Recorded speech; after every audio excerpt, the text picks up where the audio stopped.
friends, Heidi here from Rain Country. God is good all the time, and it's time for another this and that video. So things are very busy as always, and I've already got a bunch of stuff done today, but I have a bunch more I still need to complete. So I'm going to show you what's going on here in Rain Country today. Alright, so right here I have two batches, they're still very warm, of soap that I finished. This one here is rose geranium and vanilla, and it's got rose petals from my own garden, all organic. And then this one here is a very popular one, and this is the calendula, grapefruit calendula and bentonite clay. And I sell all these on my store, but I do have a video on how to make this very one. I'll go ahead and link to it right up here. And I do have several other soap making videos if you're interested in learning how to make your own soap. Mine are mostly all herb soaps, but I also have a video on just making a basic soap with just fat, water, and lye. And you can use just coconut oil or just lard. Those are some of the best fats for making a good hard soap. My preference is the coconut oil, but if you're wanting a soap that's more soft and very, very soothing to the skin, it's going to be something like a hemp seed only based soap, or even flaxseed oil. Very good for the hair and skin, and I really like those, but they don't get as hard or last quite as long as your coconut oil based soaps or even lard based soaps. Though I'm trying to stay away from pork products personally. I do still have some lard back from when I stocked up on a bunch, mostly just for making soap, and then I decided I like coconut oil better anyway, but lard does make a really great soap. That's the old-fashioned way to do it. And from that, I was reminded yet again about the skin cream recipe that I haven't made in quite a while, and that is the one with the geranium and vanilla.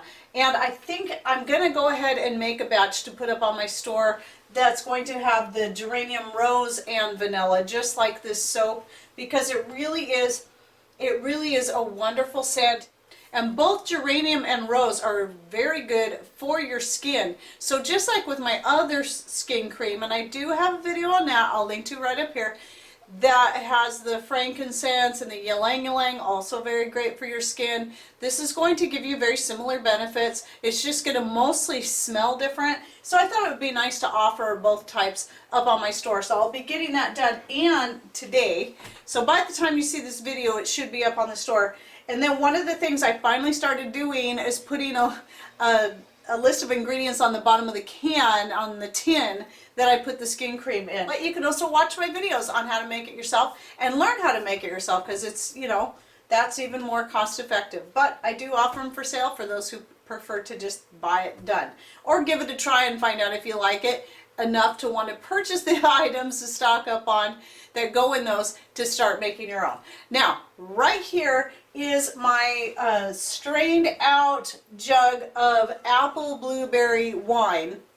And so this was made only with rainwater, organic sugar, and then apples, and our own apples and blueberries from our own garden. So this is all organic, and I do need to rack it. It's got some sediment at the bottom, and it still needs to clarify some, but I don't worry too much about it getting good and clear, because as I say, my main purpose of making wine is for having it for cooking. It's so good in your pasta noodles. If you add it to the water, add like maybe a half a cup, it just adds a really nice flavor to the noodles, and you really don't have to worry about it having any kind of effect on your mental capacities when you're cooking with it. And yes, I have learned that depending on how long you're cooking something, what you're cooking it with, you know, can depend on how much alcohol actually remains in the food.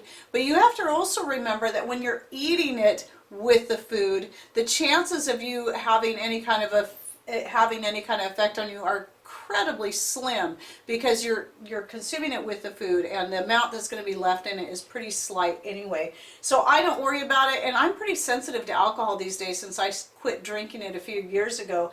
And so even just a little sip of this wine, I can just, you know, just to see how it tastes, how it turned out. I took a tiny little sip, and I could even feel that. It didn't last very long, thankfully, but so I'm pretty sensitive to it, but when I'm cooking with it, it never ever bothers me. So people who are concerned about that, if you're wanting to try cooking with wine for the flavor, it's you really shouldn't have a problem with it, even if you're pretty sensitive. And then again, the other reason I like the wine is for making extracts, for mostly for using as for medicinal purposes or even just health purposes. And then you can see back here I have another gallon of wine going. This is all from my grapes. Now it's interesting to see the difference in color in making the wine from the fresh green grapes. All my grapes are green or white.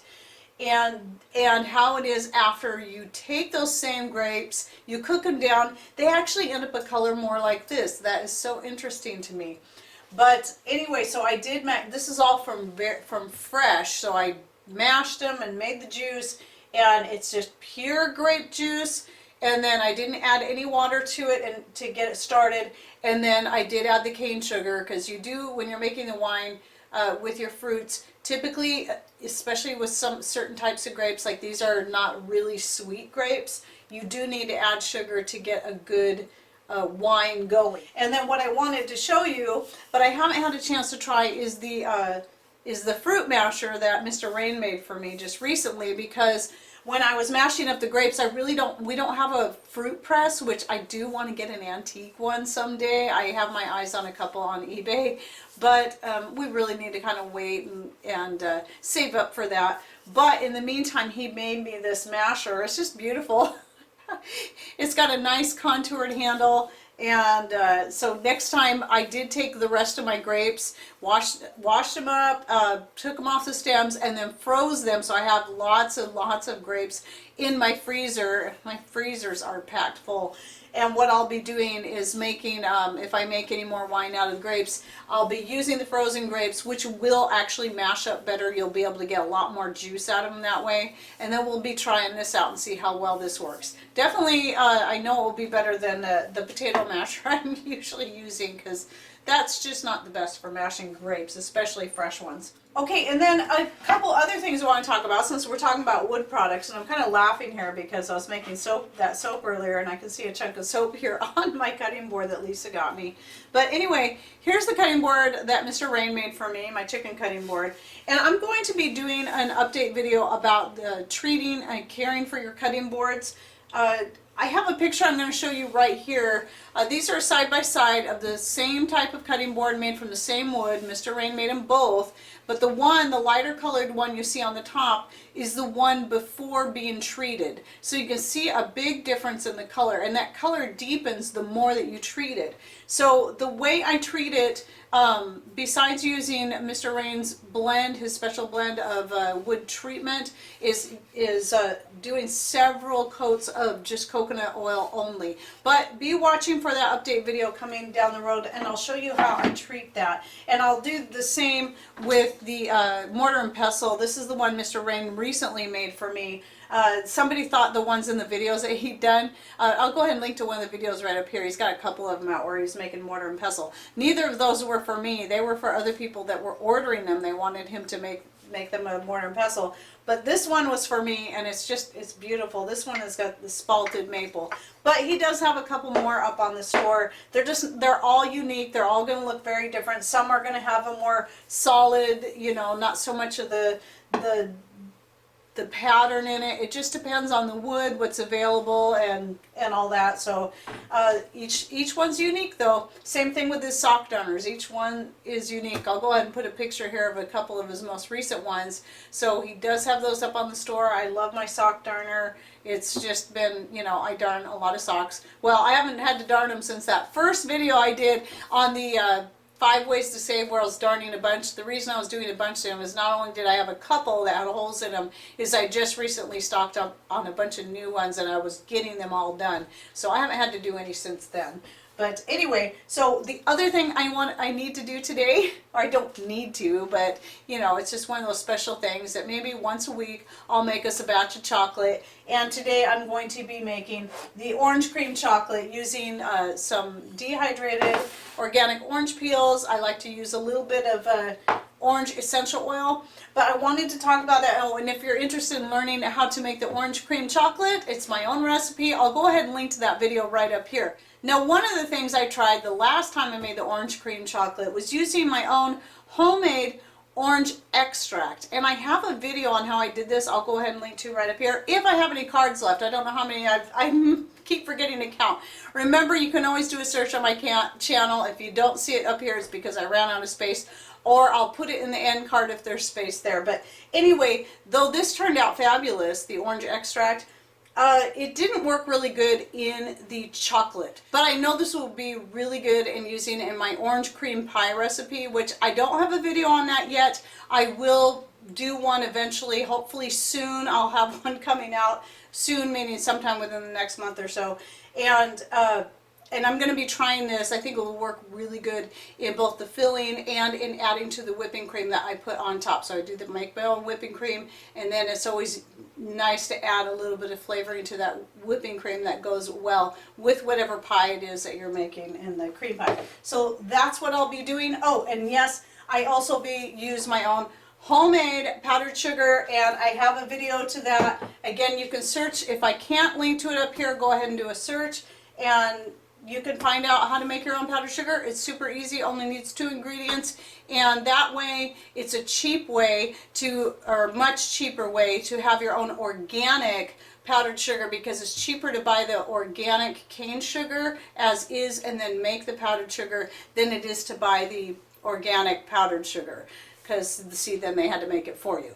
But anyway, so you can check that video out and find out how to make your own, and that is what I use in the chocolates that I do like that. But I do make chocolates without any sugar at all, or you can even use honey. Honey is really good in it, but it tends to separate. I have issues with it wanting to separate, and you have to keep it refrigerated at all times.